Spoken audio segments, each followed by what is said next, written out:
Tissue repair.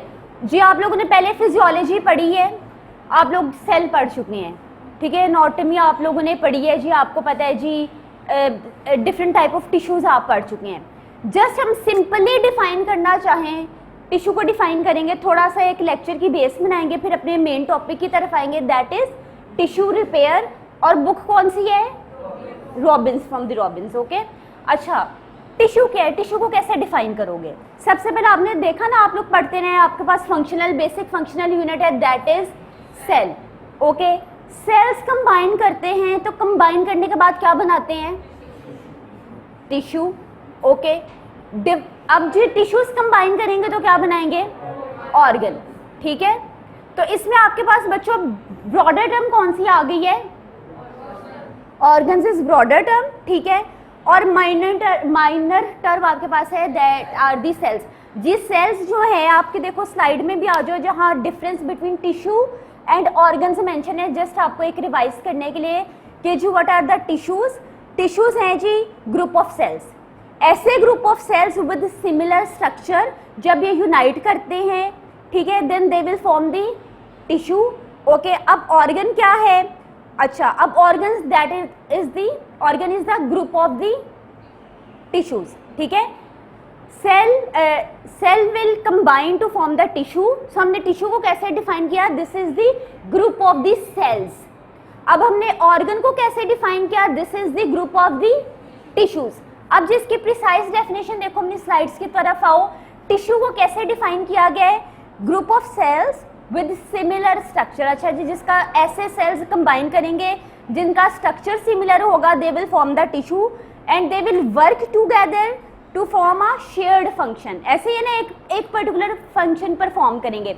अब हम tissue को कैसे, ऑर्गन को कैसे डिफाइन करते हैं? Structures made up of group of tissues, okay, working together to perform a specific function, ठीक है। टिश्यूज भी अपने एक स्पेसिफिक फंक्शन परफॉर्म करेंगी, देन जी आपके जो ऑर्गन्स हैं वो भी एक पर्टिकुलर फंक्शन परफॉर्म करेंगे। टिश्यू की एग्जांपल आप लोगों ने डिफरेंट पढ़ी हुई है, क्या टिश्यू की एग्जांपल्स आपके पास आ सकती हैं? एपिथेलियल टिश्यू, कनेक्टिव टिश्यू, ठीक है। ऑर्गन की देखो इधर एग्जांपल कौन सी ड्रॉ करके आपको दिखाई गई है? लिवर। सो जी डिफरेंट ऑर्गन्स आपके पास आ जाते हैं। अगेन हम नेक्स्ट स्लाइड के ऊपर आ जाओ बच्चों। ये वो टर्म्स हैं जो आगे जाके आपके लेक्चर के अंदर इस्तेमाल होंगी। टिश्यू का वर्ड आ रहा है, ऑर्गन का वर्ड आ रहा है। देन जी आप लोगों को ये अगला फिगर याद है जो हम लोगों ने लास्ट टाइम भी डिस्कस की थी? ये बेसिकली बच्चों आपके पास फिगर है हेमेटोपोइसिस की, ठीक है, जो हम लोगों ने लास्ट टाइम भी क्लासिफिकेशन डिस्कस करते हुए, WBCs की क्लासिफिकेशन डिस्कस करते हुए ये फिगर डिस्कस की थी। उसमें हमने देखा जी स्टेम सेल्स हैं, स्टेम सेल्स से प्रोजेनिटर सेल्स बन रहे हैं, देन पर्टिकुलर डिफरेंशिएटेड सेल्स बन रहे हैं। अब बच्चों ये जो आपको फिगर नजर आ रही है दैट इज ऑफ हेमेटोपोइसिस। मैंने वर्ड क्या यूज किया है? हेमेटोपोइसिस। अच्छा, पोइसिस इज, मैंने कहा था जहां ये वर्ड आ जाए that is representing a process. Hemato किसको रिप्रेजेंट करे? ब्लड सेल्स को रिप्रेजेंट करे। तो नाउ हेमेटोपोइसिस क्या है? दिस इज द प्रोसेस, देखो आपकी स्लाइड्स के नीचे भी मेंशन है, this is the process in which there is production of blood cells. Blood cells की इसके अंदर फॉर्मेशन होती है, डेवलपमेंट होती है, डिफरेंशिएशन होती है, एक पर्टिकुलर सेल टाइप आपके पास इसके अंदर आती है। अब ये जो बच्चों आपको फिगर नजर आ रही है दैट इज ऑफ हेमेटोपोइसिस, ठीक है। इसमें देखो जी सबसे पहले आपके पास ऊपर स्टेम सेल्स आ रहे हैं, उनको उन स्टेम सेल्स को हमने किस नाम से इंडिकेट किया है?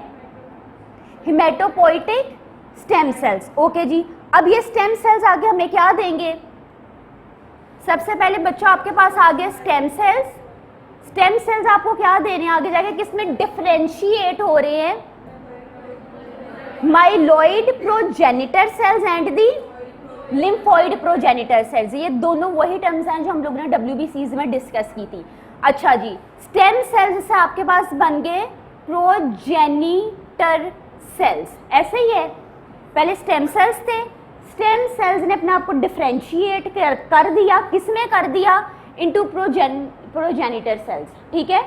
ओके, प्रोजेनिटर सेल्स अब आपको डिफरेंट टाइप ऑफ सेल्स देने, मैंने कहा डिफरेंट टाइप्स ऑफ सेल्स देने हैं, यानी कि डिफरेंशिएटेड सेल्स देने हैं आपको, लाइक RBCs, WBCs, प्लेटलेट्स, ऐसे ही है इस फिगर के अंदर, गौर करो इसके अंदर ऐसे ही है। अब मैं आपको इस स्टेज के ऊपर अगर पूछूं कि बच्चों जस्ट ये डायग्राम देखकर मुझे बताओ, क्योंकि आगे वर्ड्स आ रहे हैं बार बार, कि स्टेम सेल्स और प्रोजेनिटर सेल्स में क्या डिफरेंस है, तो कैसे डिफरेंशिएट करोगे। देखो नेक्स्ट स्लाइड के ऊपर आओ।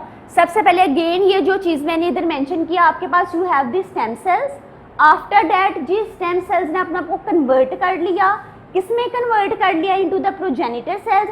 प्रोजेनिटर सेल्स ने आगे आपको डिफरेंट डिफरेंशिएटेड सेल्स दे दिए जी, RBCs, डिफरेंट RBCs दे दिए, WBCs दे दिए, प्लेटलेट्स दे दिए। अब जस्ट ये डायग्राम मुझे देखकर बताओ कि स्टेम सेल्स और प्रोजेनिटर सेल्स में क्या डिफरेंस होगा। जो कन्वर्टेड होंगे, तुमने कहा जो कन्वर्टेड होंगे, ऐसे ही कहा ना। अच्छा, इसके लिए अभी वर्ड यूज किया जो कन्वर्टेड होंगे। साइंटिफिकली कन्वर्टेड मीन्स डिफरेंशिएटेड, ठीक है। प्रोजेनिटर सेल्स वो हैं जो itself them cells are differentiated, जो एक पर्टिकुलर टाइप में कन्वर्ट हो गए हैं, ठीक है। मजीद वो डिफरेंशिएट होंगे, वो मजीद more specifically they are more differentiated cells. क्या स्टेम सेल इटसेल्फ डिफरेंशिएटेड है? नहीं है, ठीक है। सो बच्चों नेक्स्ट के ऊपर आओ। हमने लिखा है जी आपके डिफरेंसेस में, डिफरेंसेस बिटवीन, जस्ट दो डिफरेंस देख लेते हैं जो आगे यूटिलाइज होंगे जी। आपके ऑथर ने इधर मेंशन किया है कि जो प्रोजेनिटर सेल है that is somewhat differentiated. Somewhat क्यों? क्योंकि इसने मजीद आगे जाके भी तो डिफरेंशिएट अभी होना है, जबकि आप जो प्रोजेनिटर सेल है लिखा है दैट इज समवट डिफरेंशिएटेड, जबकि आपके stem cells are not differentiated. इसको मेंशन किया दीज आर अनडिफरेंशिएटेड, ओके। अब दूसरा डिफरेंस क्या है जी, आपके कौन से इन दोनों सेल टाइप में से कौन सा सेल टाइप है जो ज्यादा नंबर ऑफ सेल डिविजन्स में जा रहा है। प्रोजेनिटर सेल्स कम नंबर ऑफ डिविजन्स में जा रहे हैं as compared to the stem cells. देखो स्टेम सेल्स आगे डिवाइड होता जा रहा है ना, जबकि प्रोजेनिटर सेल उसके कंपैरेटिवली लेस डिवाइड हो रहा है। सो यही डिफरेंस इधर मेंशन है कि progenitor cells they can undergo limited rounds of cell division while the stem cells will go numerous round of cell division। Clear बच्चों? ये वो वर्ड्स हैं जो आपके लेक्चर में बार बार आ रहे हैं। आपके लेक्चर में वर्ड आ रहे हैं टिश्यू, आपके लेक्चर में वर्ड आ रहा है ऑर्गन। आपको पता है जी इन दोनों में डिफरेंस क्या है। आपके लेक्चर में वर्ड आ रहे हैं स्टेम सेल, आपके लेक्चर में वर्ड आ रहे हैं प्रोजेनिटर सेल्स, आपके लेक्चर में वर्ड आ रहे हैं डिफरेंशिएटेड सेल। सो ये क्लियर है कॉन्सेप्ट अब आपको। अब जी नेक्स्ट के ऊपर आ जाओ।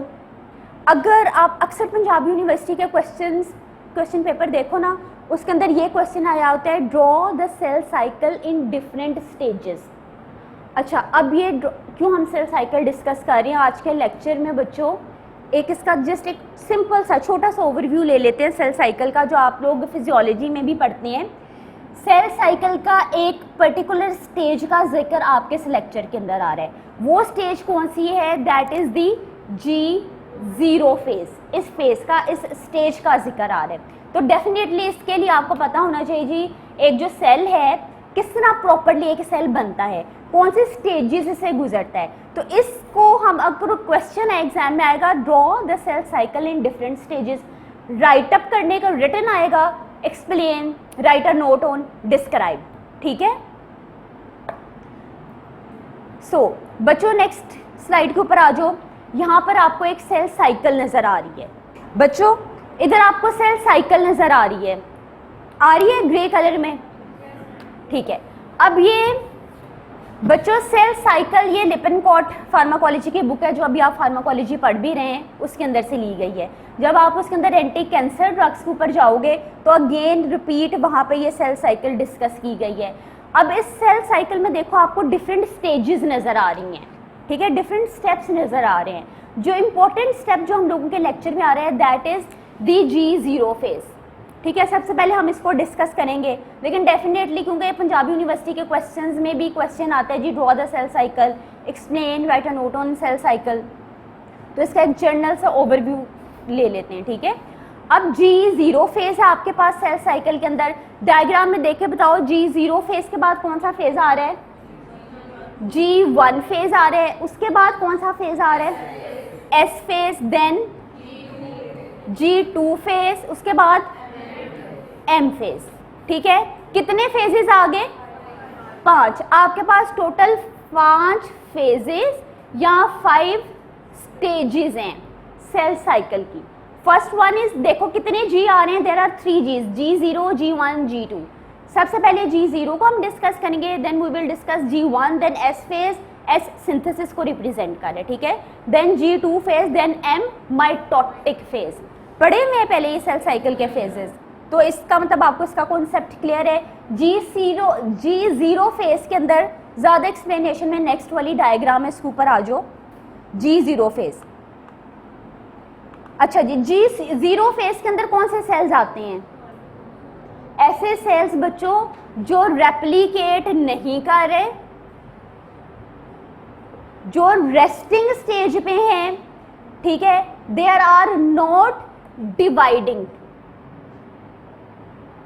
डिवाइड नहीं कर रहे, रेस्ट पे हैं, ठीक है।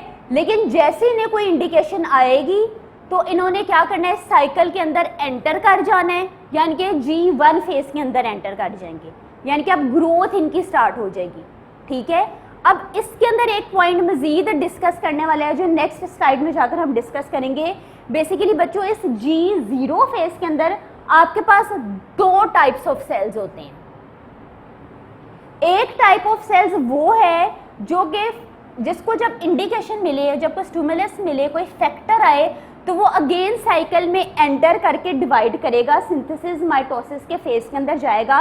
एक टाइप ऑफ सेल्स वो है कि जी वो कभी भी सेल डिवीजन के अंदर, सेल साइकिल के फेजेस के अंदर नहीं जाएगा। दोनों को भी आगे जाके डिस्कस करेंगे क्योंकि इनमें से एक वर्ड जो है वो आपके लेक्चर के अंदर आ रहा है, ठीक है। सो देखो G0 फेज के अंदर हम लोगों ने डिस्कस किया जी नॉर्मल फंक्शन है, रेस्टिंग फेज है, वो सेल्स आएंगे जी जो डिवाइड नहीं कर रहे, but mostly these are capable of dividing. इनमें से एक सेल की टाइप वो भी है जो कि डिवाइड नहीं करेंगे। ओके, दोनों को मोर प्रिसाइजली क्या कहते हैं अभी डिस्कस करते हैं। अच्छा, उसके बाद आप आगे G1 फेज के अंदर, यानी कि आप कुछ ग्रोथ स्टार्ट होगी आपके सेल की। G1 फेज के अंदर देखो क्या हो रहा है, आपके एंजाइम्स की सिंथेसिस हो रही है, ठीक है। आपके इस फिगर के अंदर मेंशन है synthesis of enzyme that are needed for DNA synthesis.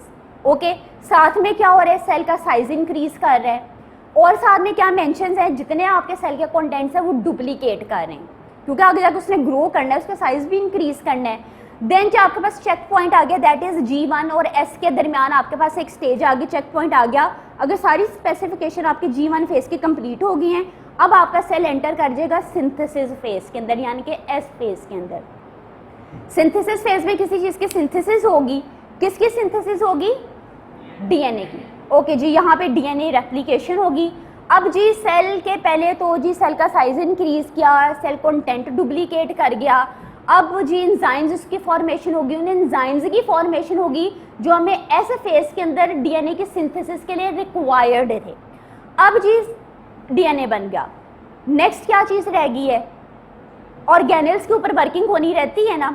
अब बच्चों आपका जो सेल है वो चला जाएगा G2 फेज के अंदर। ओके, G2 फेज का ऑल्टरनेटिव नेम इधर क्या मेंशन लिखा है? फाइनल प्रोटीन सिंथेसिस फेज है, ठीक है, जिसके अंदर प्रोटीन की सिंथेसिस होगी।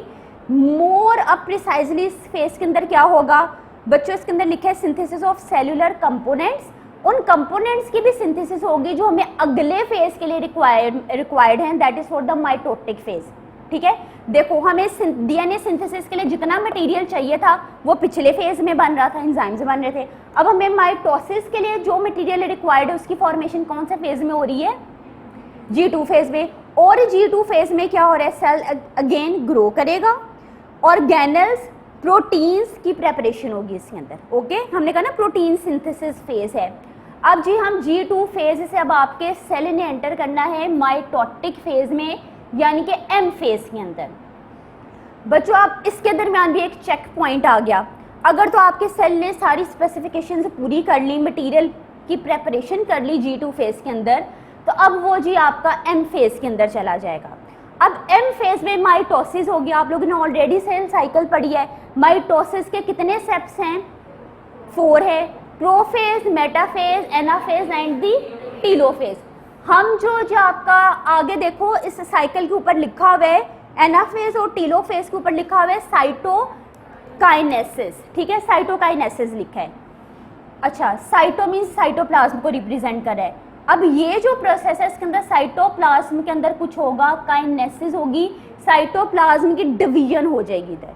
ज़ाहिर जब साइटोप्लाज्म की डिवीजन होगी तभी आपके पास 2 डॉटर सेल्स बनेंगे, ठीक है। अब ये जो साइटोकाइनेसिस का प्रोसेस शुरू कहाँ होता है? देखने से पता चल रहा है ना, एनाफेज और टीलोफेज दोनों का इन्वॉल्व कर रहा है ये, ऐसे ही है ना। तो इसके ऊपर भी अभी डिस्कशन करते हैं जी। सबसे पहले आ जाओ प्रोफेज।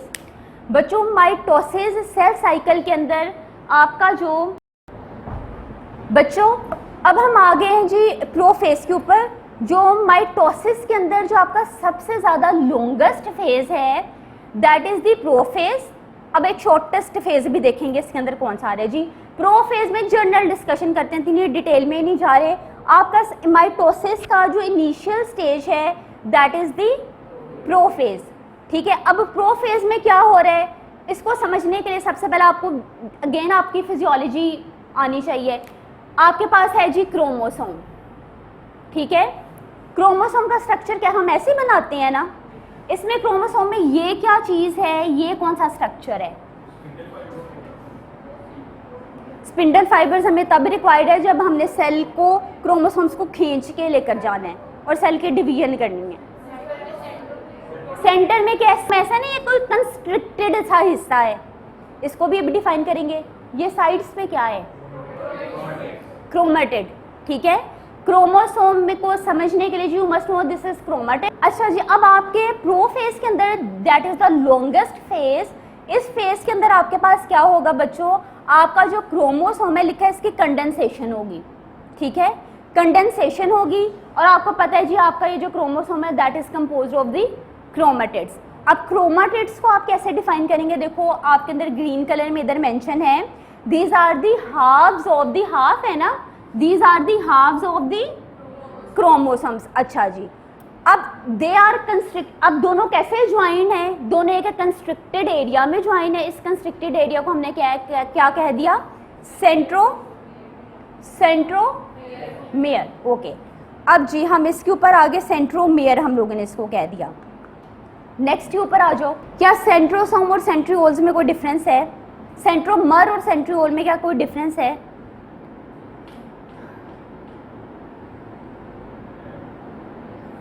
बच्चों, जो सेंट्रोमर है that is the constricted area जिसमें 2 क्रोमेटिड्स आर अटैच्ड, ठीक है। अभी सेंट्रियोल को भी डिस्कस करते हैं। हमने कहा जी आपके पास सबसे पहले प्रोफेज आ गया। प्रोफेज के अंदर जो आपका जो क्रोमोसोम है वो कंडेंस हो गया। कंडेंस का क्या मतलब है? थिकनिंग होगी। अच्छा, ये हम लोगों ने बायोकेमिस्ट्री में अगर किसी को याद हो तो तब ये पढ़ा था। ओके जी, अब यहाँ पे जी आपके क्रोमोसोम की कंडेंसेशन हो गई। नेक्स्ट फेज के ऊपर हम लोग आ गए मेटा फेज के ऊपर। पहले हमारा फेज था prophase, that was the longest phase. दूसरे फेज के ऊपर हम आ गए that is the Meta phase. Meta phase में क्या होगा? आपके जो क्रोमोसोम्स है, देखो इधर मेंशन्ड है, chromosomes will line up at the spindle equator. आपको नजर आ रहे हैं ना इधर, ये सेल के इधर इक्वेटर पे आके आपके क्रोमोसोम्स क्या हो गए? अरेंज हो गए, लाइन अप हो गए।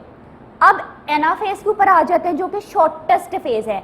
एनाफेज में क्या होगा कि बच्चों आपके ये जो क्रोमेटिड्स हैं जिसको हमने डिस्कस किया, क्रोमेटिड्स एक दूसरे से दूर जाएंगे, दे विल मूव अपार्ट, इधर चले जाएंगे, इधर चले जाएंगे, फिर ही कहीं जाकर डिवीजन होगी ना, ठीक है। अब ये आ गया। देन हम आ गए टीलोफेज के अंदर। टीलोफेज के अंदर क्या हो रहा है? Cytoplasmic division. आपका ये जो अब साइटोप्लाज्म जो डिवाइड हो गया और आपके पास डॉटर सेल्स आ गए। क्लियर? ये चारों फेजेस एक दफा देखो हम लोगों ने पहले डिस्कस किया था जी, prophase, metaphase, anaphase, telophase. Prophase में एक्चुअली हुआ क्या था? आपके क्रोमोसोम्स की कंडेंसेशन हुई, ओके। इन क्रोमोसोम्स की कंडेंसेशन हुई, कंडेंस हो गए। साथ में क्या हुआ जी? न्यूक्लियोलस और न्यूक्लियर मेम्ब्रेन जो थे वो डिसअपेयर होगी। वो डिसअपेयर होंगी तो फिर हम कहीं जाके क्रोमोसोम्स को डिवाइड करेंगे ना, ये चीज़ होगी। अब हम आगे वर्ड सेंट्रियोल्स के ऊपर। बच्चों आपके पास सेंट्रियोल क्या चीज़ है, देखो हर जगह स्ट्रक्चर इसके ऐसे बना होगा। सेंट्रियोल है कोई स्ट्रक्चर है जहाँ से स्पिंडल फाइबर आते हैं, फिर स्पिंडल फाइबर क्रोमैटिड्स को खींचकर लेकर जाते हैं दूर, एक दूसरे से दूर लेकर जाते हैं ताकि सेल डिवाइड कर सके। तो बच्चों सेंट्रियोल बेसिकली आपके पास क्या है, आप इसे डिफाइन करेंगे, this is cylindrical organelle, this is cylindrical organelle, जबकि centromere was the constricted area. Okay, अच्छा जी, सेंट्रियोल्स क्या करेंगे, वो उनकी फॉर्मेशन होगी प्रोफेज के अंदर, जहां से क्या चीज डेवलप होगी, आपके स्पिंडल फाइबर्स डेवलप होंगे।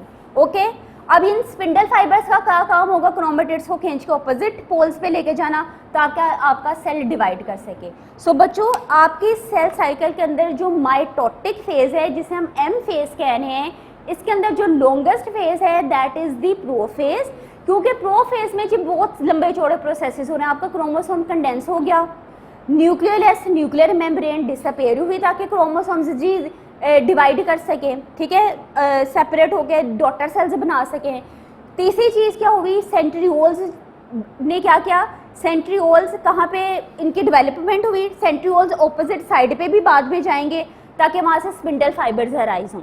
देखो सेंट्रियोल्स के बारे में क्या लिखा है, सबसे पहले तो जी ब्रैकेट में सेंट्रियोल्स को डिफाइन किया गया है, दीज आर दी माइन्यूट यानी कि छोटे cylindrical organelles involved in development of the spindle fibers, okay, in cell division and move towards the opposite poles। जी आपके प्रोफेज के अंदर क्या हो रहा है, आपके ये जो सेंट्रियोल्स हैं अपोजिट पोल्स के ऊपर मूव कर जाते हैं ताकि आपका सेल डिवाइड कर सके और वहां से स्पिंडल फाइबर अराइज हों। क्लियर।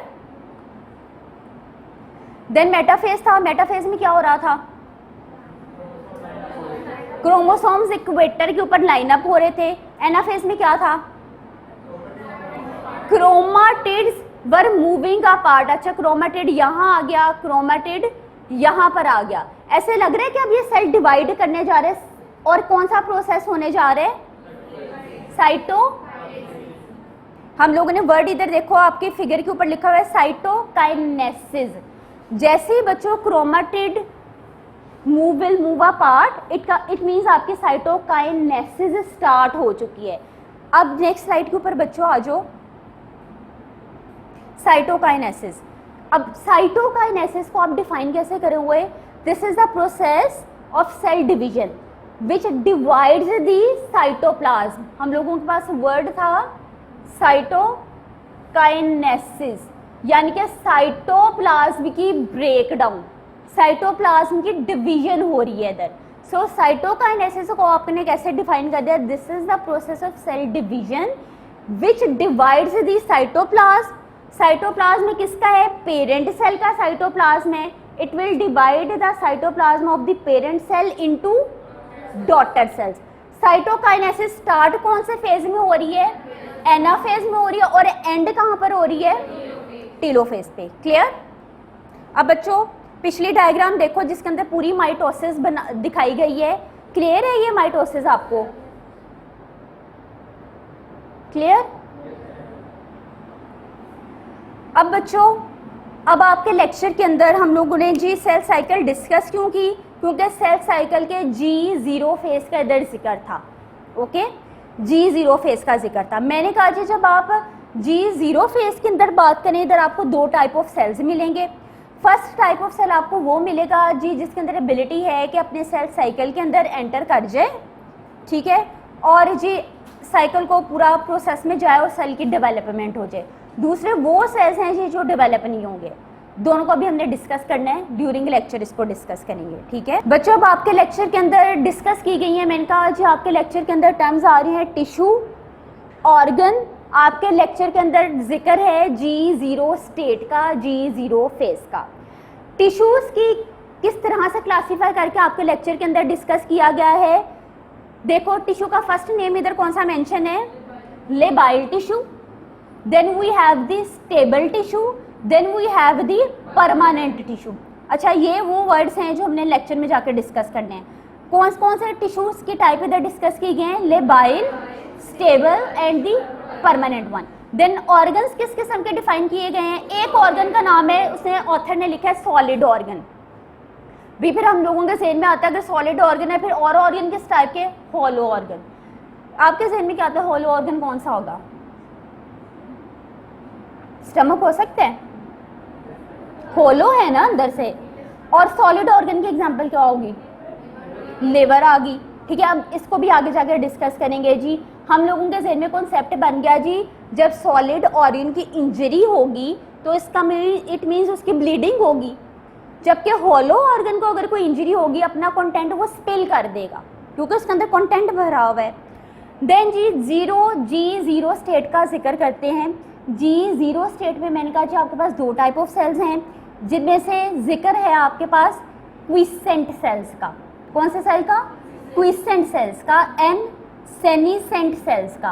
क्विसेंट सेल्स बच्चों वो सेल्स हैं जो कि G0 स्टेट से निकलेंगे, G1 S G2 M phase में एंटर करेंगे, डिवाइड करेंगे, रेप्लिकेट करेंगे, जबकि सेनीसेंट सेल्स G0 के अंदर ही रह जाएंगे, किसी किस्म की ग्रोथ के फेजेस को पास नहीं करेंगे। क्लियर।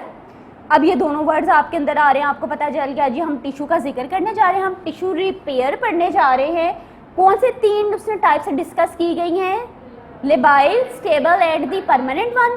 ओके, फिर ज़ाहिर अगर टिश्यू कंबाइन करके ऑर्गन बनाते हैं, उसने जिक्र कर दिया आगे जाके ऑथर ने आपके सॉलिड ऑर्गन्स का। फिर हम लोगों के ज़हन में अगर सॉलिड ऑर्गन है, फिर दूसरी टाइप कौन से, that will be the hollow organ. Okay, G0 state का जिक्र आएगा क्योंकि देखो ना अगर किसी किस्म का डैमेज हो, फिर सेल ने डिवाइड करना है, रेप्लिकेट करना है, प्रोलिफरेट करना है, उसके लिए आपको सेल्स की स्टेजेस आनी चाहिए, सेल साइकिल की स्टेजेस आनी चाहिए। क्लियर बच्चों, यहाँ तक रिवाइज कर लो, फिर अपने मेन टॉपिक की तरफ आते हैं। बच्चों अपने मेन टॉपिक की तरफ आओ। We are going to discuss the tissue repair. Tissue जी आपकी इंजरी हो गई, इन्फ्लेमेशन हो गई, हम लोग पिछले लेक्चर में एक्यूट क्रॉनिक इन्फ्लेमेशन पढ़ते रहे हैं। अब इन्फ्लेमेशन होगी, अब डेफिनेटली आप लोगों ने हीलिंग की तरफ जाना है, रिपेयर की तरफ जाना है। तो उसमें जो लिखा है जी आपके बुक में, that is Robins basic pathology में, कि जी टिश्यू रिपेयर के लिए डेफिनेटली आपके पास जो इन्फ्लेमेशन है जिसे हम पढ़ते रहे हैं, दैट इज़ बेनिफिशियल।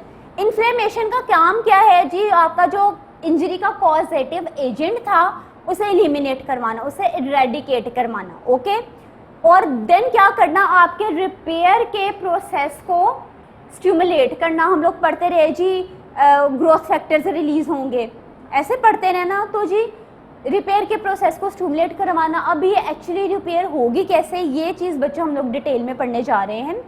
आपकी बुक के अंदर मेंशन है कि आपकी जो रिपेयर है, टिश्यू रिपेयर है, दो तरीकों से होगी, दो तरह से होगी, दो टाइप से होगी। पहली टाइप क्या है, अच्छा कभी आप लोगों ने ऐसा नोट किया, चोट लगी, फॉर एग्जांपल यहाँ नाखून लग गया, कोई भी चोट लगी, आपको चोट लगी, स्किन बिल्कुल क्लियर हो गई।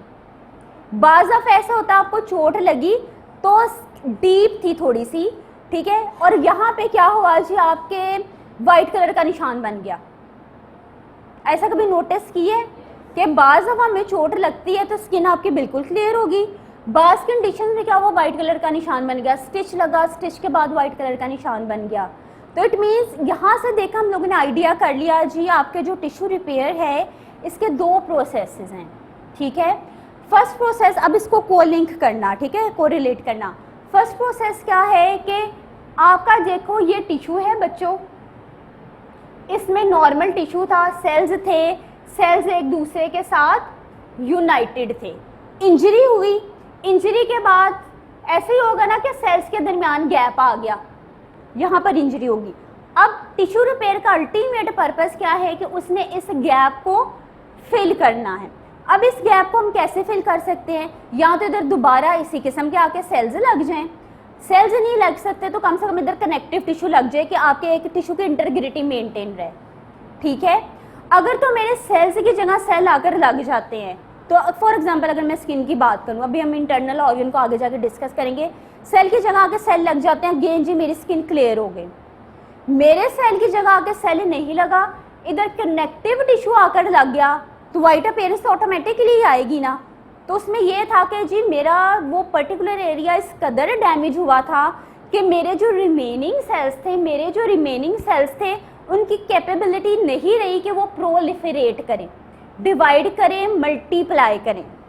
अगर तो मैं चाहती थी जी मेरी स्किन बिल्कुल क्लियर हो, तो उसके लिए मेरे पास दो ऑप्शंस थी, ठीक है। या तो मेरे रिमेनिंग सेल्स जो थे, रिमेनिंग हेल्दी सेल्स, या रिमेनिंग वो cell that are somewhat damage, जो थोड़े से डैमेज हैं, वो प्रोलिफरेट करें, वो डिवाइड करें, सेल साइकिल के प्रोसेस में जाए, मजीद नए सेल्स बनाए।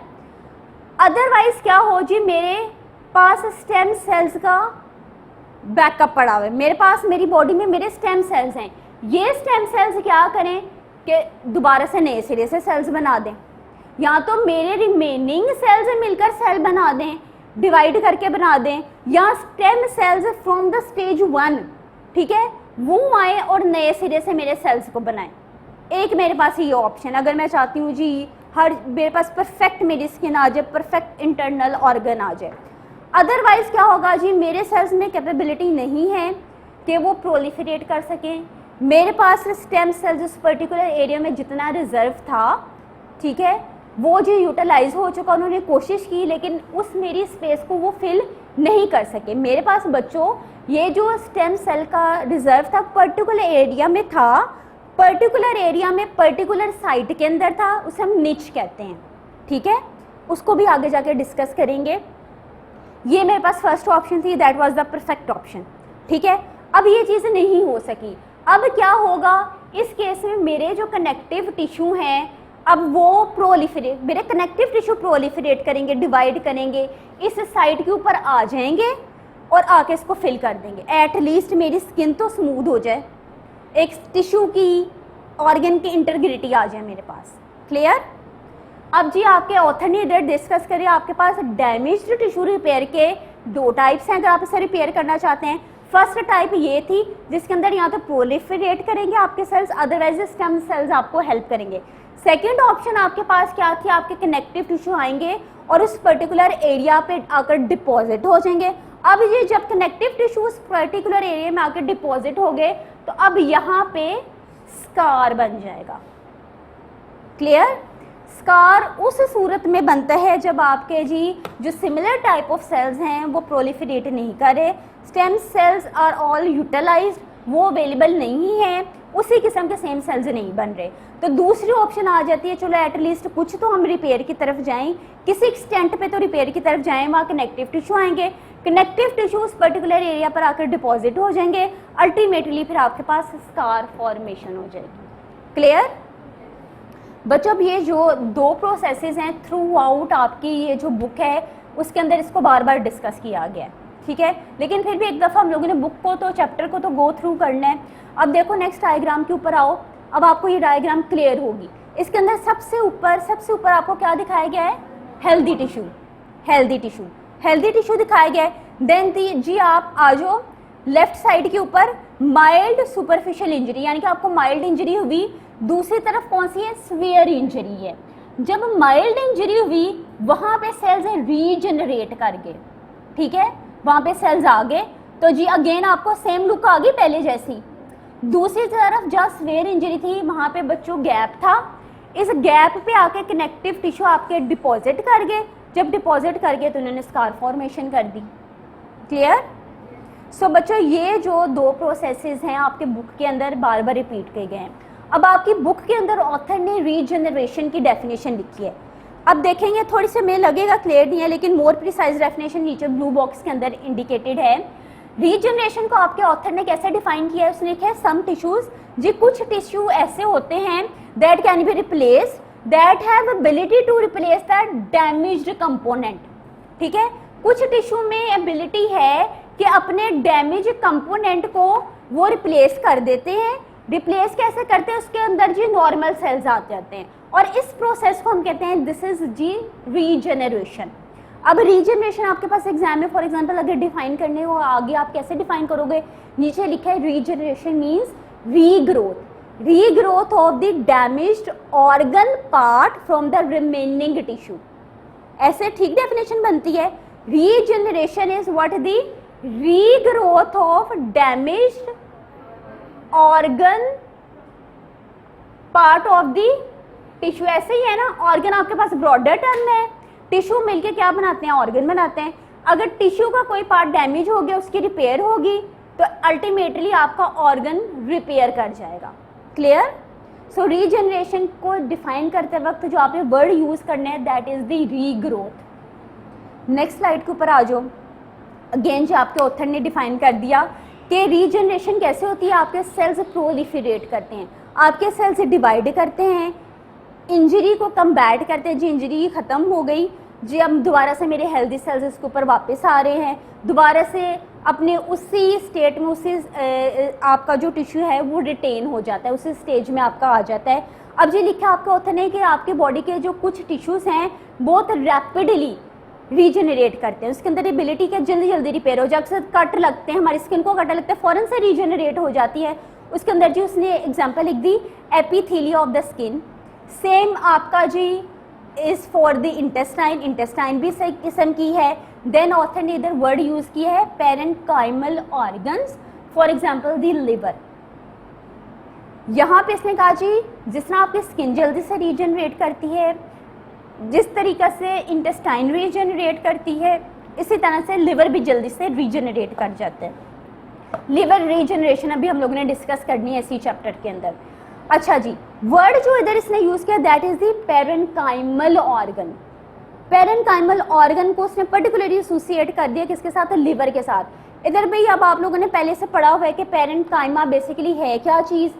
पेरेन्काइमा रिप्रेजेंट करता है आपके फंक्शनल टिश्यू को, ऐसे टिश्यू को भाई जिसने कोई फंक्शन परफॉर्म करना है। लिवर है, उसने मेटाबॉलिज्म का फंक्शन परफॉर्म करना है, उसने किसी किस्म का कोई सपोर्टिव फंक्शन परफॉर्म नहीं करना है। सो पेरेन्काइमा इधर आप कैसे डिफाइन करोगे, parenchyma the functional tissue of the organ that is different from the connective tissue and the supportive tissue. Supportive tissue का कोई किस्म का इसका रोल नहीं है, इसका वो एक कोई फंक्शनल रोल है।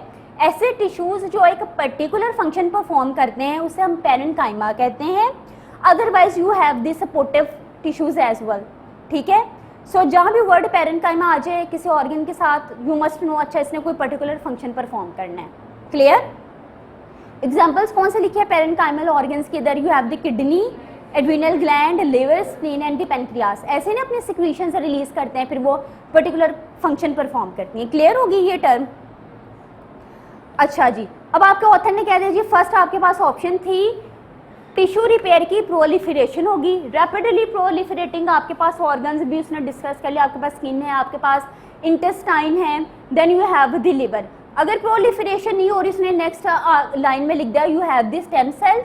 स्टेम सेल्स के आपके पास स्टोर्स हैं, स्टेम सेल्स आपको हेल्प करेंगे। स्टेम सेल्स भी हम लोगों ने लेक्चर के स्टार्ट में डिस्कस किया था। स्टेम सेल्स क्या है आपके पास, जिनके अंदर एबिलिटी है कि वो मल्टीपल डिवीजन्स में जाएं और आपको एक पर्टिकुलर डिफरेंशिएटेड सेल दे सकें।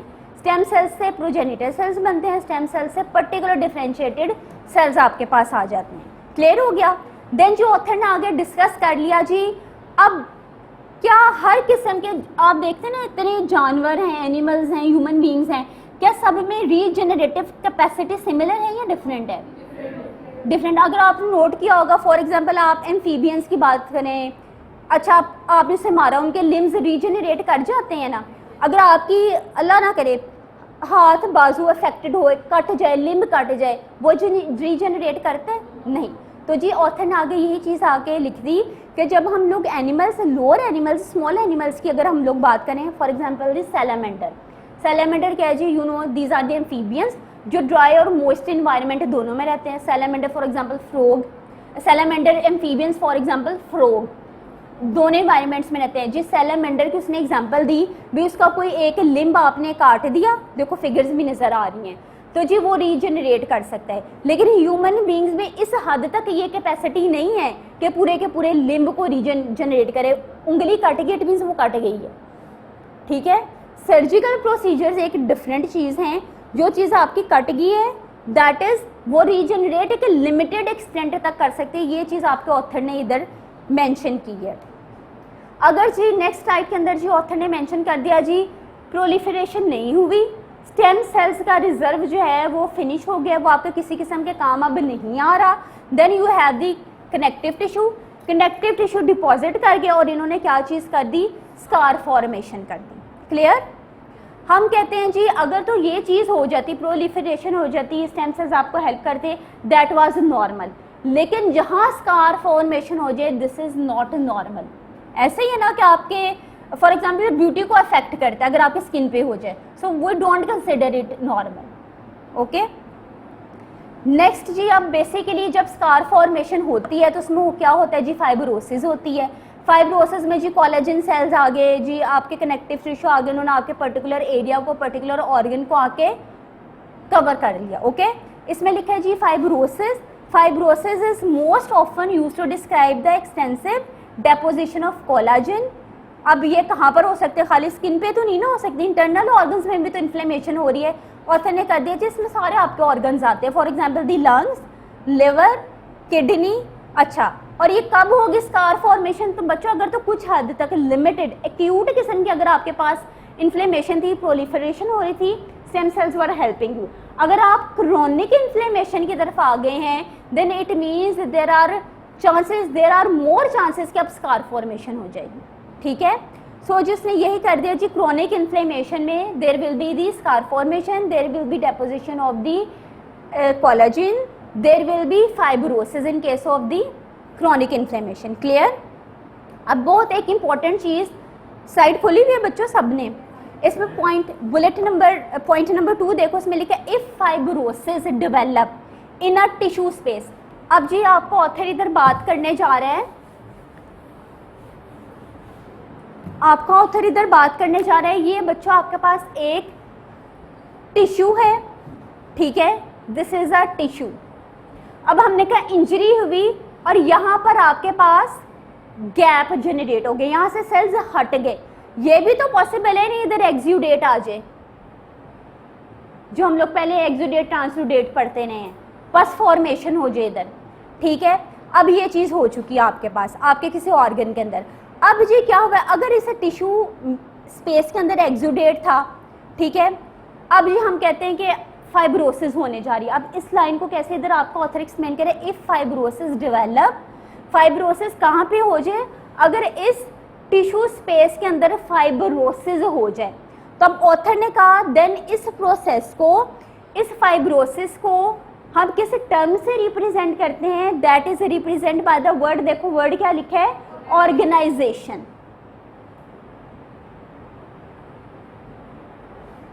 अब ऑर्गेनाइजेशन को कैसे डिफाइन करोगे, organisation is a process in which the tissue space which was occupied by the exudate undergoes or is filled by the connective tissue और undergo fibrosis। ठीक है, इसी तरह जब आप लोग इंटरनेट करो, गूगल करो ना, तो आपके पास टर्म आती है, आगे उसने लिख दिया जैसे कि निमोनिया के केस में होता है। अच्छा, हमारे जहन में आगे निमोनिया हुआ, लंग्स में क्या होगा, स्पेसेस जनरेट होंगी, उस स्पेस में एक्सुडेट आ गया, अब उस स्पेस के अंदर फाइब्रोसिस होगी, यानी कि यहाँ स्कार फॉर्मेशन कह लो हो गई ना। ठीक है, अब उसने कहा नमूनिया के केस में ऐसे होता है, तो इस टर्म को मोर प्रिसाइजली हम कहते हैं ऑर्गेनाइजिंग नमूनिया। ठीक है, दिस इज ऑर्गेनाइजिंग नमूनिया। अगर मैं आपसे कहूँ जी डिफाइन ऑर्गेनाइजिंग नमूनिया, कैसे डिफाइन करोगे, सेम ये प्रोसेस आप कर दोगे। ठीक है, लेकिन ब्लू में देन इंडिकेटेड भी organising pneumonia, it refers to unresolved pneumonia in which alveolar exudate, जो है आपके एल्व्यूलर में, एल्व्यूलाई में जो एक्सुडेट था दैट परसिस्ट, वो था।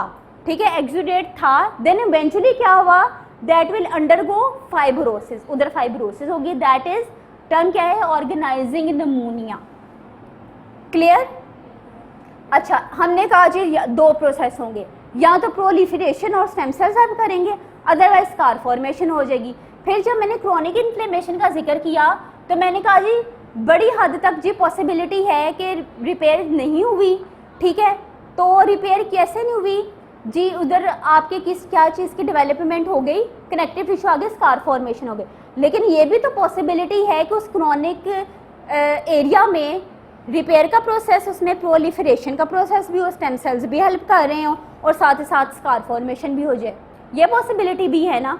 तो ज़रूरी नहीं कि एक टाइम में सिर्फ प्रोलिफरेशन ही होगी, सिर्फ स्कार फॉर्मेशन ही होगी, दोनों प्रोसेस एट अ टाइम आपको एक पर्टिकुलर रीजन में मिल सकते हैं। क्लियर? अब बच्चों ये इतना जो लेक्चर हमने पढ़ा इसे रिवाइज करो। अब हम इसके बाद डिस्कस करेंगे cell and tissue regeneration. Cell and tissue regeneration की हेडिंग डिस्कस करने जा रहे हैं। इसके अंदर 3 सब हेडिंग्स हम लोग डिस्कस करेंगे। First one is the cell proliferation, उसके अंदर लिखे है signals and control mechanism. Okay, इसको डिस्कस करेंगे जो आपके बुक में मेंशन है। Then we will discuss the mechanism of the tissue regeneration, then we will discuss the liver regeneration. अभी हमने पढ़ा ना जी, लिवर के अंदर कैपेसिटी है कि जल्दी से रीजनरेट कर जाता है, तो इस चीज़ को भी हम डिस्कस करेंगे। सबसे पहले जी आ जाओ नेक्स्ट स्लाइड के ऊपर, इंट्रो के ऊपर। इस जो हेडिंग है इसका इंट्रो दिया है आपके बुक के अंदर कि जी रीजनरेशन में क्या है जी, हमने कहा जी प्रोलिफरेशन होगी। अब प्रोलिफरेशन बच्चों हो कैसे रही है? प्रोलिफरेशन के लिए डेफिनेटली सेल ने ग्रो करना है ना, तो you need the growth factors. हम लोग पहले भी इसके ऊपर डिस्कस कर चुके हैं। हम लोगों को जी सेल्स की प्रोलिफरेशन के लिए we need the growth factors. Okay, then we need the extracellular matrix.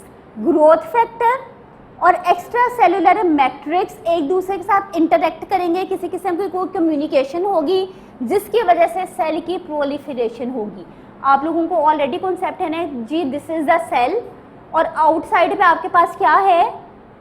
Extra cellular matrix, और इसके अंदर यू हैव दी प्रोटीन्स जिसका हम लोगों ने आज जिक्र करना है। क्लियर? बच्चों सेल की प्रोलिफरेशन कैसे होगी, इसमें आपको हेल्प करेंगे आपके ग्रोथ फैक्टर्स। ग्रोथ फैक्टर्स हम बार बार डिस्कस करते हैं ना इन्फ्लेमेशन के अंदर, इसमें आपको हेल्प करेंगे आपके ग्रोथ फैक्टर्स। ग्रोथ फैक्टर्स और एक्स्ट्रा सेलुलर मैट्रिक्स इंटरैक्ट करेंगे। किस किस्म की इंटरेक्शन करेंगे? 2 इंटरेक्शंस आज के हम लोग लेक्चर में देखेंगे, क्योंकि बुक में वो दोनों इंटरेक्शन डिस्कस हैं जी। अब इस इनकी इंटरेक्शन होगी, सेल प्रोलिफरेट करेंगे, सेल डिवाइड करेंगे। कैसे करेंगे इस चीज़ को हम जी अभी डिस्कस करते हैं। सो अपनी सब हेडिंग के ऊपर आ जाओ, that is the cell proliferation, signal and the control mechanism. खोल ली है? अब इसके अंदर बच्चों आपके मेंशन है कि आपके जो डिफरेंट टाइप ऑफ सेल्स हैं, डिफरेंट सेल्स प्रोलिफरेट कर सकते हैं, डिवाइड कर सकते हैं, ओके, रीस्टोर कर सकते हैं। एग्जाम्पल्स आपके ऑथर ने इधर कौन सी मेंशन की है? रॉबिन्स की बुक में आपके पास कौन सी एग्जाम्पल्स हैं? Remnants of the injured tissue. हम लोगों ने पहले डिस्कस किया ना बच्चों, ये आपके पास सेल हैं, अगर फॉर एग्जांपल कुछ रिपेयर्ड भी है, इंजर्ड भी है, लेकिन कुछ इस किस्म का इंजर्ड है कि वो सरवाइव कर सकता है, तो it can also help in regeneration. ठीक है, तो कौन से सेल्स प्रोलिफरेट कर सकते हैं आपके ऑथर ने लिखा है जी, फर्स्ट तो वो रेमिनेंट्स, आपके remnant cells, remnants of the injured tissue, वो रीजनरेट कर सकते हैं, ट्राई तो कर सकते हैं ना, they can attempt to restore. Then जो आपके पास कौन से हैं, हम लोग वेसल्स पढ़ते रहे हैं। वेसल्स में हम लोगों ने कौन से सेल्स डिस्कस किए थे? एंडोथीलियल सेल्स डिस्कस किए थे जी। एंडोथीलियल सेल्स के अंदर कैपेबिलिटी है कि वो प्रोलिफरेट कर सकें। देन वी हैव दी, हम लोगों ने कहा जी कनेक्टिव टिश्यू के जो जनरेट करते हैं फाइब्रोब्लास्ट, वो भी प्रोलिफरेट कर सकते हैं ताकि स्कार फॉर्मेशन कर सकें। ओके, तो ये जी 3 बेसिकली जो टाइप्स हैं आपके ऑथर इधर उसने कहा जी ये जो मेन 3 सेल की टाइप्स हैं आप लोगों ने बिल्कुल भी नहीं भूलनी कि ये मेन 3 डिवीजन्स प्रोलिफरेट कर सकते हैं, जिसमें फर्स्ट था remnants of the injured tissue, second one was the endothelial cells, and the third one was जो कनेक्टिव टिश्यू से रिलेटेड था, दैट वर द फाइब्रोब्लास्ट, जिसने क्या बनाना है? कनेक्टिव टिश्यूज बनाने हैं ना। ओके, क्लियर हो गया यहाँ तक? अब आपके ऑथर ने लिखा जी, अब उन 3 टिश्यूज का जिक्र करने जा रहा है जो हम लोगों ने लेक्चर के स्टार्ट में देखा था। मैंने कहा था जी 3 टिश्यूज का जिक्र आएगा आपके लेक्चर में, labile, stable and the permanent ones. Okay, अब इसके अंदर आपके ऑथर ने लिखा है जो आपके जो लेबाइल, स्पेलिंग क्या है? LABILE, labile. सबसे पहले ऑथर लेबाइल का जिक्र करना चाह रहे हैं, लेबाइल टिश्यूज का। उसने कहा जी आपके बॉडी में कुछ ऐसे टिश्यूज हैं जो कॉन्स्टेंटली लॉस्ट होते रहते, स्किन है रगड़ लगी, कॉन्स्टेंटली शेड करते जाते हैं। उसने कहा आपके बॉडी में जी कुछ ऐसे टिश्यूज हैं जो कॉन्स्टेंटली शेड करते हैं, लॉस्ट होते हैं लेकिन बाद में रीस्टोर भी हो जाते हैं। ठीक है, आपके जहन में है जी आपने पूरी स्किन पढ़ी हुई ना अपने एनाटॉमी में, तो जी उसकी एग्जांपल आपके पास आ गई स्किन। क्यों जी ये लेबाइल टिश्यूज के पास ऐसी क्या चीज़ है भी, they have the stem cells.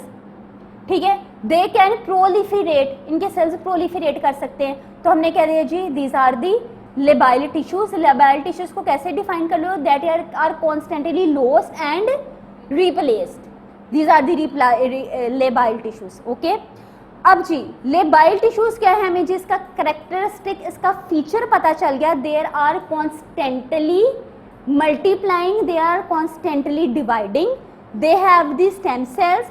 Examples क्या है, स्किन सेल्स इसकी एग्जाम्पल है।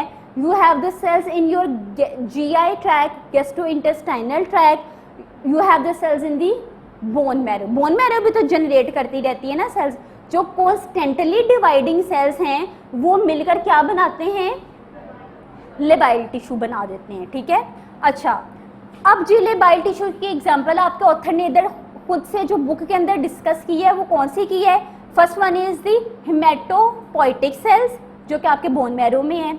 Then you have the surface epithelia यानी कि वो स्किन की बात कर रहा है। देन यू हैव दी, अब इसको डिटेल में डिस्कस करेंगे। पहले मैंने इधर बुलेट्स बना दिए कि हम लोग आ गए, आपका ऑथर ने इसकी एक्सप्लेनेशन दी है, बुलेट्स बुक पे नहीं है। ठीक है, then you have the cuboidal, cuboidal means वो क्यूब शेप के होंगे ना cells. Then you have the cuboidal epithelia of the ducts, भैया आपके पास कोई ऑर्गन है, ठीक है, वो डक्ट्स के जरिए अपनी एक्सक्रीशन भेज रहा है।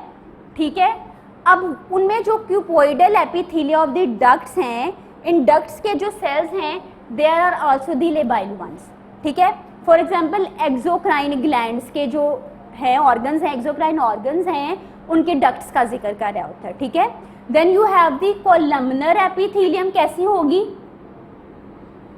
कॉलम शेप्ड में होगी, पॉसिबिलिटी है इसके ऊपर सीलियास भी हों या सीलियास ना भी हों। ठीक है, ये बच्चों ये जब आप लोग एनाटॉमी पढ़ते हो ना तो उसके अंदर ये सारे टिश्यूज के अंदर आप लोगों ने पढ़ा होगा।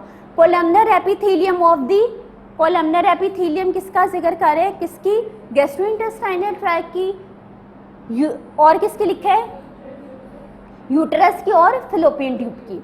देन उसने जिक्र किया है transitional epithelium, which epithelium, transitional, transition means transit कर जाते हैं, चेंज कर सकते हैं। फॉर एग्जाम्पल पहले क्यूबॉइडल थी, बाद में वो स्केमस होगी। क्यूबॉइडल वो था जिसकी लेंथ और विड्थ सेम थी, जबकि ट्रांजिशनल में क्या होगा, ट्रांजिशनल में स्केमस में क्या होगा, क्या लेंथ और विड्थ सेम है, इसका भी डिस्कस करते हैं बच्चों। ये आपके फर्स्ट शायद सेमेस्टर के अंदर होगा, फॉर्म डी में तो फर्स्ट सेमेस्टर में है ये सारी चीज़ें। अच्छा जी, हमने कहा आपके ऑथर ने हेडिंग दी that is the cell proliferation. Cell proliferation में उसने सबसे पहले डिस्कशन की लेबाइल टिश्यूज की। लेबाइल टिश्यूज वो हैं विच आर दी, उसके अंदर जो सेल्स हैं दैट आर कॉन्स्टेंटली मल्टीप्लाइंग।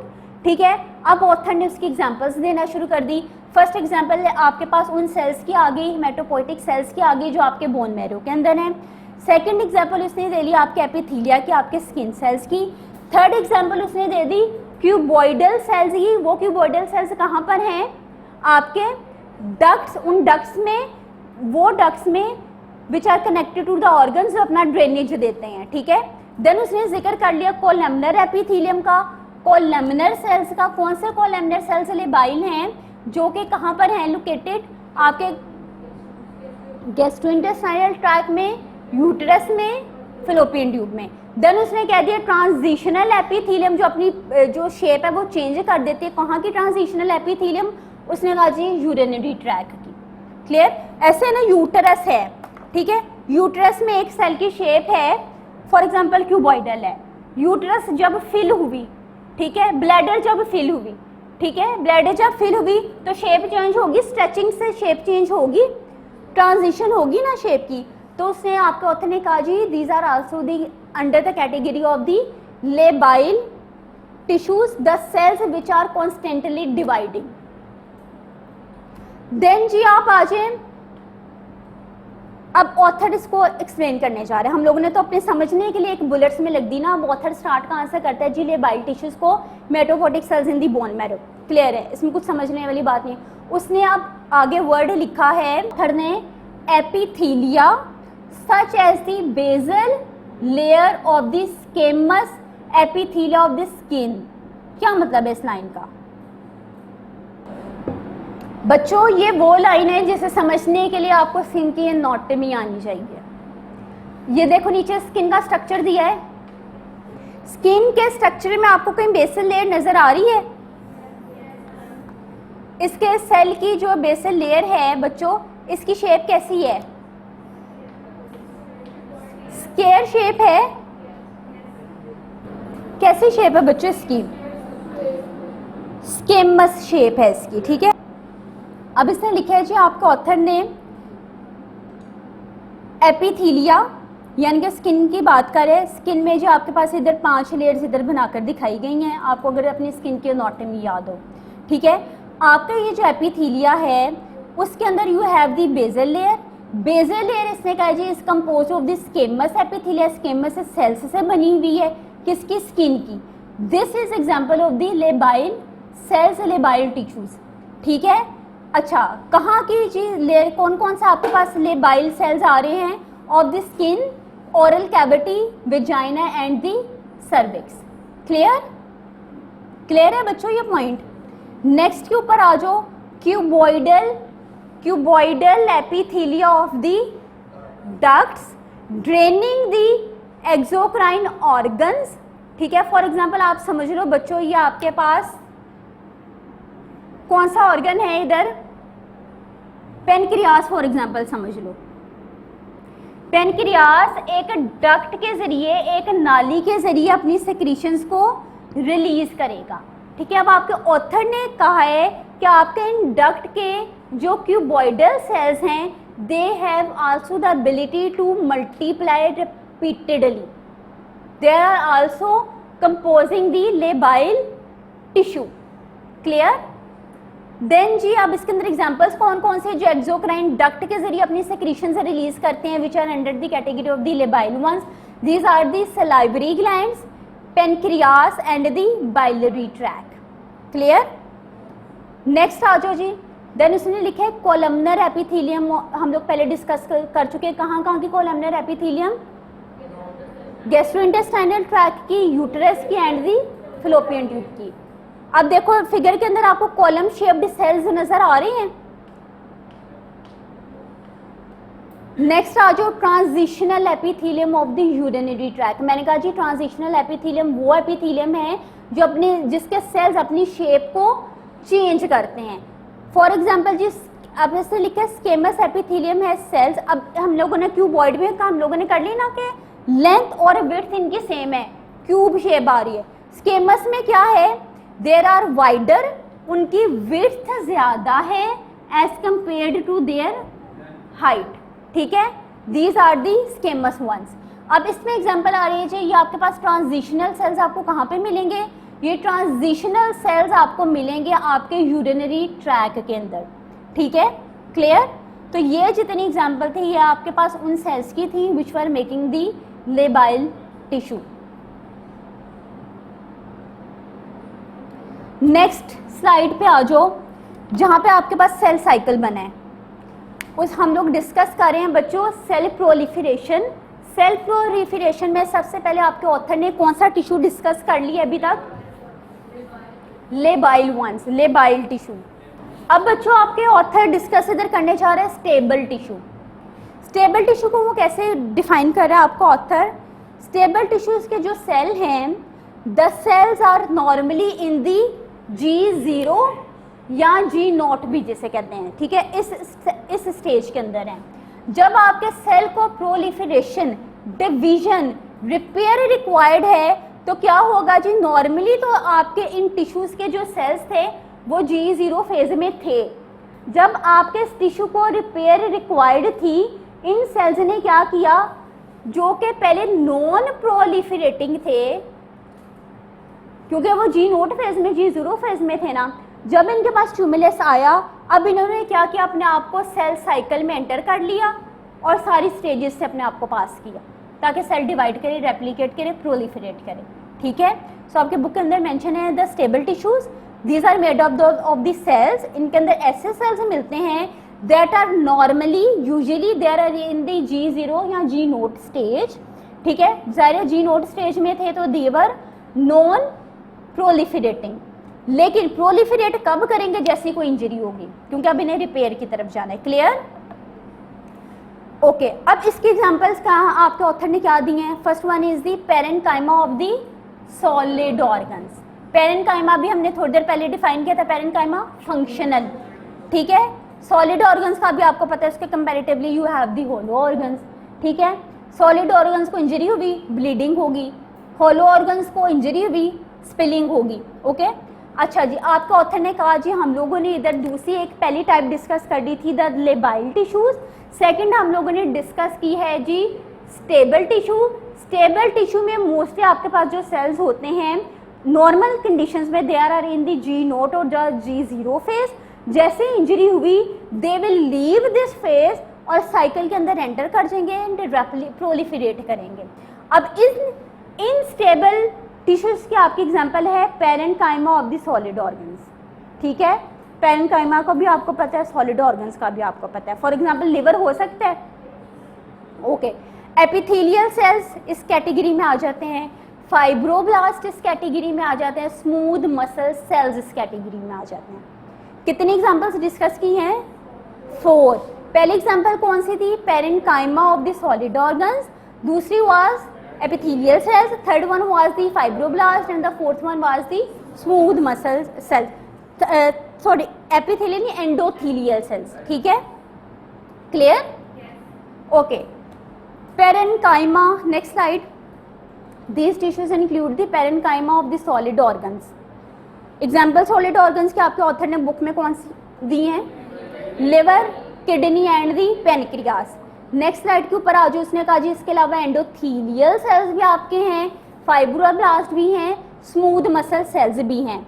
मैंने कहा आपके ऑथर ने कहा दे आर यूजुअली इसके जो सेल्स हैं इन दी G0 या G0 फेज, लेकिन उसके अंदर एबिलिटी है कि जैसे इंजरी हुई स्टिमुलस मिला अब वो साइकिल में एंटर करेंगे, डिवाइड कर जाएंगे, it means they have capability to proliferate. तो ये कौन से टाइप ऑफ सेल्स होंगी? G0 में हमने कहा था 2 किस्म के सेल्स हैं, quiescent cells. No these are the, basically बात करें इन सेल्स में यू हैव दी, इन टिश्यूज में you have the quiescent cells, ठीक है, ओके। जैसे ग्रोथ फैक्टर आया क्विसेंट सेल्स ने क्या किया जी, एक्टिव हो गए, साइकिल में चले गए और इन्होंने ग्रो करना शुरू कर दिया, ठीक है। नेक्स्ट आ जाओ, अब आपके ऑथर ने जी डिस्कस कर ली थी पहली टाइप कौन से टिश्यू की? Labile tissue. दूसरी एग्जांपल उसने कौन सा डिस्कस की? स्टेबल टिश्यू की। तीसरी एग्जांपल वो डिस्कस इधर करना जा रहा है इधर परमानेंट टिश्यू की। परमानेंट टिश्यू कैसा होगा?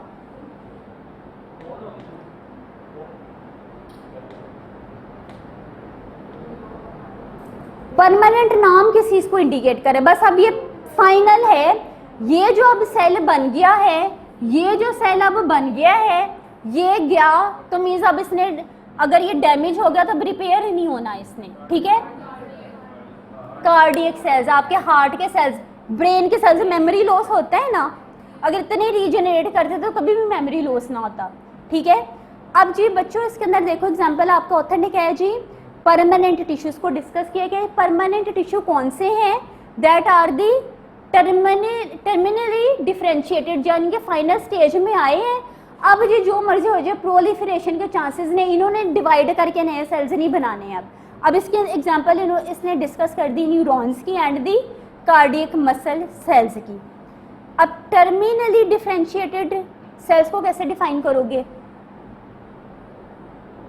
These are the cells which will acquire the specialized function, finally बन गए, एक specialized function attain कर दिया, ठीक है, and has irreversibly lost its ability to proliferate। अब ये proliferate नहीं कर सकते, बन गए, फाइनल फंक्शन उसके अंदर आ गया, ठीक है। अब कोई इंजरी हुई तो इसने प्रोलिफरेट नहीं करना, इसने डिवाइड नहीं करना। Example was the neuron and the cardiac cells, ठीक है। अब जी अगर तो ये देखो बच्चों, अगर ये परमानेंट टिश्यू है, इंजरी हो गई, अब इसने प्रोलिफरेट नहीं करना, तो अब क्या यहाँ स्कार बन जाएगा? डेफिनेटली स्कार फॉर्मेशन हो जाएगी, क्योंकि नया सेल तो आके उसे खाली जगह को नहीं ना भरेगा कि न्यूरॉन या जो चीज़ डैमेज होगी दैट इज डैमेज्ड। अब उसमें जी रिप्लेसमेंट में कोई नया सेल नहीं आना, उसमें यह है कि कनेक्टिव टिश्यू आके उस जगह को फिल कर देगा, स्कार फॉर्मेशन हो जाएगी, ठीक है।